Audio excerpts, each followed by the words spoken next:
This week's People magazine profiles a California teenager who does some remarkable things despite his disability. This is something you just might have to see to believe. CBS News correspondent John Blackstone reports. In a pillow fight, 14-year-old Ben Underwood can deliver a dead-on shot. When a video game is going, his fingers fly. On his skates, he's fearless. For most teenagers, it's nothing remarkable. Car. I hit a car. But Ben Underwood is blind, totally blind. Hear the clicks? That's how he finds his way around. To walk down the street with Ben is to be amazed at what he can see with his ears. Well, there's a fire hydrant on the side and a car on this side. Wait, is that, no, that's a trash can or that, hold on, let me see. That's a trash can? Yeah, that's a trash can. Ben was just 2 years old when cancer claimed his eyes. Both were surgically removed.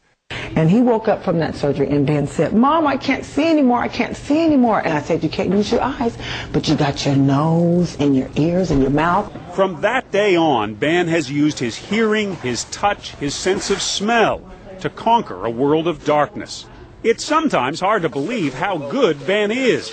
Just watch the way he deftly steps around a fallen trash can. I don't know how you do that. Somehow, Ben has mastered echolocation. It's the same way dolphins get around, bouncing sound waves to figure out where they are. On a trip to SeaWorld a few weeks ago, Ben found that he and the dolphins shared an amazing talent. All right, ready? Out of the water, it becomes easy to forget that Ben is blind. Ha ha! That was luck. How else to justify my pleasure when I put a couple of goals past him? You thought you were so good. I am good. He is indeed. Ben beat me 5-2. Playing video games with his brother Isaiah in the assault of noise, Ben can figure out everything that's happening just by listening. How can you even separate the sound? Because they got different voices.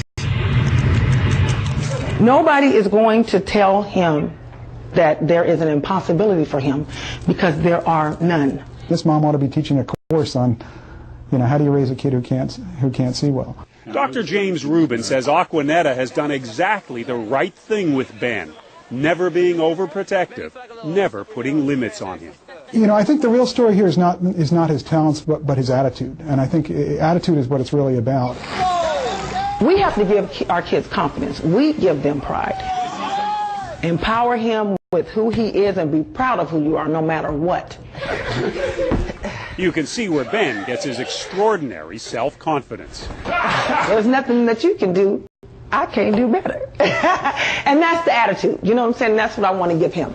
Watching him in action, it seems clear that Ben really can do anything. For The Early Show, John Blackstone, CBS News.